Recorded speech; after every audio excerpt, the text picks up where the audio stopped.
नमस्कार विद्यार्थी मित्रांनो, एके एज्युकेशन या यूट्यूब चॅनलमध्ये मी तुमचं सर्वांचं सहर्ष स्वागत करते। आज आपल्याला नफा आणि तोटा कसा काढायचा हे एका नवीन ट्रिक्सने शिकायचं आहे। त्या अगोदर आपल्याला नफा म्हणजे काय, तोटा म्हणजे काय, खरेदी किंमत म्हणजे काय, विक्री किंमत म्हणजे काय या गोष्टी माहीत असायला पाहिजे। तर आपल्याला खरेदी किंमत म्हणजे काय, तर खरेदी किंमत म्हणजे आपण ज्या किमतीला वस्तू विकत घेतो, आपण ज्या किमतीला वस्तू विकत घेतो त्या किमतीला काय म्हणतात, खरेदी किंमत म्हणतात। आणि आपण ज्या किमतीला वस्तू विकतो, आपण ज्या किमतीला वस्तू विकतो त्या किमतीला काय म्हणतात, विक्री किंमत म्हणतात। समजा उदाहरणार्थ 10 रुपयाची वस्तू आहे, 10 रुपयाची मी एक वस्तू विकत घेतली। ही 10 रुपयाची वस्तू मी जर 15 रुपयाला विकली तर ही काय झाली, 10 रुपये ही काय झाली, खरेदी किंमत झाली आणि ही 15 रुपये काय झाली, विक्री किंमत झाली। म्हणजे 10 रुपये ही खरेदी किंमत आणि 15 रुपये ही काय झाली, विक्री किंमत। तर नफा कशाला म्हणायचं, तर विक्री किंमत ही खरेदी किमतीपेक्षा मोठी असते, विक्री किंमत ही खरेदी किमतीपेक्षा मोठी असते, तेव्हा त्या व्यवहारामध्ये काय होतं, आपल्याला नफा होतो। आणि तोटा केव्हा होतो, जर विक्री किंमत ही खरेदी किमतीपेक्षा लहान असते, विक्री किंमत ही खरेदी किमतीपेक्षा लहान असते, तेव्हा आपल्याला काय होतो, तोटा होतो। समजा 10 रुपयाची वस्तू आहे, 10 रुपयाची काय आहे, एक वस्तू आहे। ही जर वस्तू मी 15 रुपयाला विकली, 10 रुपयाची वस्तू 15 रुपयाला विकली तर मला यामध्ये काय होणार, 5 रुपये काय होणार, नफा होणार। 5 रुपये काय होणार, नफा होणार। का तर 10 रुपये ही काय झाली, खरेदी किंमत झाली, 15 रुपये ही काय झाली, विक्री किंमत झाली। म्हणजेच 10 रुपयाची वस्तू ही 15 रुपयाला काय झाली, विकली, म्हणून मला काय झाला, 5 रुपये हा नफा झाला। तोट्यामध्ये काय आहे, तर समजा 10 रुपयाची वस्तू आहे, 10 रुपयाची वस्तू ही मी 5 रुपयाला विकली, 5 रुपये ही काय झाली, विक्री किंमत झाली। तर मी 5 रुपयाला विकली तर मला इथे काय होणार, 5 रुपये काय होणार, तोटा होणार। 5 रुपये काय होणार, तोटा होणार। कारण खरेदी किंमत आहे 10 रुपये आणि विक्री किंमत आहे 5 रुपये, म्हणून मला ह्या व्यवहारामध्ये काय होणार, 5 रुपये तोटा होणार। म्हणजेच जेव्हा विक्री किंमत ही खरेदी किमतीपेक्षा जास्त असते तेव्हा आपल्याला काय होतो, नफा होतो, आणि विक्री किंमत ही खरेदी किमतीपेक्षा लहान असते तेव्हा आपल्याला काय होतो, तोटा होतो। तर आपण आता खरेदी किंमत ही नेहमी काय असते, 100% असते। कोणत्याही वस्तूचा आपल्याला शेकडा नफा शेकडा तोटा जर काढायचा असेल तर आपल्याला काय करावं लागतं, खरेदी किंमत ही 100% मानूनच काय करावं लागतो, काढावा लागतो। तर आपण नफा आणि तोटा यावरचे काय करूया, उदाहरणं सोडून घेऊया। तर नफा आणि तोटा यावर जे उदाहरणं असतात ना, ह्या उदाहरणामध्ये खूप प्रकारचे टाईप आहेत। तर आपण आज पहिला नंबरचा एक टाईप घेऊया। तर यामध्ये आपल्याला पहिलं उदाहरण आहे, 780 रुपयांची वस्तू 800 रुपयांना विकली तर किती रुपये नफा झाला। 780 रुपयांची वस्तू 800 रुपयांना विकली तर किती रुपये नफा झाला। तर यामध्ये आपल्याला वस्तूचा काय विचारलेला आहे, नफा विचारले आहे। तर यामध्ये आपल्याला खरेदी किंमत किती सांगितली आहे, तर 780 रुपयाची ही एक वस्तू आहे, म्हणजे ही काय झाली, 780 खरेदी किंमत झाली, 780 ही खरेदी किंमत झाली आणि ती वस्तू 800 रुपयांना विकली, म्हणजे ही काय झाली, 800 रुपये विक्री किंमत झाली। तर आपल्याला याच्यामध्ये नफा किती झाला ते विचारलेलं आहे। तर आपल्याला इथं एक सूत्र वापरावं लागतं, विक्री किंमत वजा खरेदी किंमत बरोबर काय होणार, नफा होणार। तर यामध्ये आपल्याला विक्री किंमत किती आहे, 800 रुपये आहे आणि खरेदी किंमत किती आहे, 780 आहे। तर आपल्याला याच्यामध्ये नफा किती होणार, 20 रुपये। 20 रुपये काय झाला, ह्या व्यवहारामध्ये नफा झाला।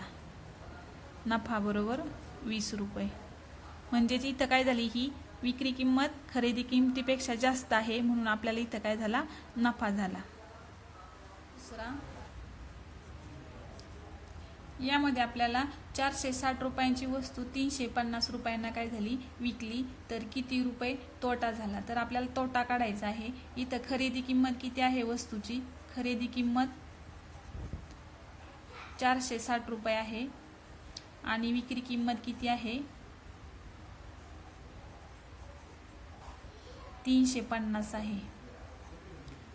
तर आपल्याला इथं काय करायचं आहे, तोटा काढायचा आहे. म्हणजे आपल्याला पहिल्यांदा काय करावं लागणार आहे, खरेदी किंमत वजा खरेदी किंमत वजा विक्री किंमत तर खरेदी किंमत किती आहे, 460 रुपये आहे, वजा विक्री किंमत 350 आहे. तर या व्यवहारामध्ये आपल्याला काय झाला, तोटा झालेला आहे. तर तोटा किती झाला, इथं 110 रुपये तोटा झाला. तर या व्यवहारामध्ये आपल्याला काय झालेलं आहे, तोटा झालेला आहे. कारण आपल्याला विक्री किंमत ही खरेदी किमतीपेक्षा काय आहे, लहान आहे किंवा कमी आहे, म्हणून आपल्याला काय झालं, इथं तोटा झाला. खरेदी किंमत जास्त आहे आणि विक्री किंमत कमी आहे, म्हणून या व्यवहारामध्ये काय झालं, आपल्याला 110 रुपये काय झाला, तोटा झाला. 110 रुपये तोटा. टाईप तिसरा. तर एक वस्तू 200 रुपयांना खरेदी केली व 150 रुपयांना विकली तर शेकडा तोटा किती झाला. एक वस्तू 200 रुपयांना खरेदी केली व 150 रुपयांना विकली तर शेकडा तोटा किती झाला. तर आपल्याला हे जे उदाहरणं आहेत, हे उदाहरणं सोडवताना सूत्र दिलेली आहेत, पण आपल्याला सूत्राचा उपयोग न करता ट्रिक्सने काय करायचे आहेत, उदाहरणं सोडवायचे आहेत. तर शेकडा नफा कसा काढायचा, तर शेकडा नफा काढण्यासाठी आपल्याला 200 रुपये काय दिलेली आहे, खरेदी किंमत दिलेली आहे. ही 200 रुपये काय झाली, खरेदी किंमत झाली. आणि ह्या खरेदी केलेली 200 रुपयांना खरेदी केलेली वस्तू ही 150 रुपयांना काय झालेली आहे, विकलेली. म्हणजे ही खरेदी किंमत आणि विक्री किंमत किती आहे, 150 रुपये आहे विक्री किंमत. मग खरेदी किंमत वजा 150 बरोबर काय होणार, आपल्याला इथं तोटा विचारला आहे, म्हणून आपल्याला इथं तोटा मिळणार आहे किती, 50 रुपये हा तोटा मिळणार आहे. 50 रुपये तोटा आहे. म्हणजेच 200 रुपयांच्या वस्तूवर 200 रुपयांची जी वस्तू आहे त्या वस्तूवरती किती तोटा मिळाला, आपल्याला 50 रुपये तोटा मिळाला. 200 रुपयाच्या वस्तूवरती 50 रुपये तोटा मिळाला. तर 100 रुपयाची वस्तू आपल्याला कितीला मिळेल, म्हणजे 100 रुपयाची वस्तू आपल्याला कितीला मिळेल, 200 वर. तर ह्यांचा काय करून घ्यायचा, आपल्याला तिरकस गुणाकार करून घ्यायचा. तर यांचा आपल्याला तिरकस गुणाकार करून घ्यायचा. आता इथे आपल्याला 100 गुणिले 50 भागिले 200. आता खाली 2 शून्य आहे, म्हणून आपण वरचे 2 शून्य घालूया. हा एक शून्य गेला, हा एक गेला, हा एक गेला, हा एक गेला. बे पंचे 10 आणि इथं उरले 5. हे 5 गुणिले इथं 5 गुणिले 5 बरोबर किती, 25% काय झाला, तोटा झाला. तर या व्यवहारामध्ये 25% काय झाला, तोटा झाला. तर टाईप नंबर 4. एक वस्तू 500 रुपयांना खरेदी केली व 600 रुपयांना विकली तर शेकडा नफा किती झाला. एक वस्तू 500 रुपयांना खरेदी केली व 600 रुपयांना विकली तर शेकडा नफा किती झाला. आता ह्या उदाहरणामध्ये बघा, विक्री किंमत ही खरेदी किमतीपेक्षा काय आहे, जास्त आहे. म्हणजे इथं काय होणार आहे, नफाच होणार आहे. म्हणजे इथं विक्री किंमत वजा खरेदी किंमत बरोबर काय होणार, नफा होणार. तर इथं काय, विक्री किंमत ही 600 रुपये आहे आणि खरेदी किंमत किती आहे, 500 रुपये आहे. म्हणजे ह्या व्यवहारामध्ये किती झाला, 100 रुपये काय झाला, नफा झाला.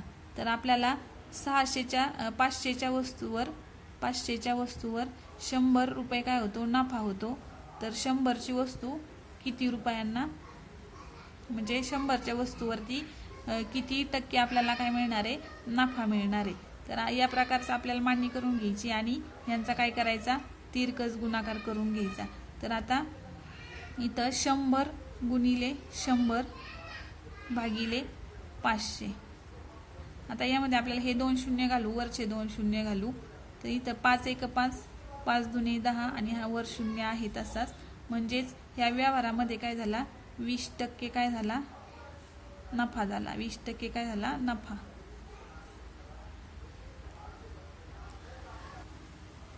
अशा प्रकारे आज आपण नफा आणि तोटा या घटकावर आधारित काही उदाहरणं सोडवून घेतली आहेत.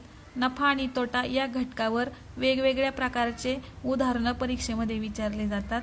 म्हणून आपण या पुढील काही उदाहरणांचा अभ्यास पुढील भागामध्ये करणार आहोत. जर व्हिडिओ तुम्हाला आवडत असेल तर लाईक करा, सबस्क्राईब करा. धन्यवाद.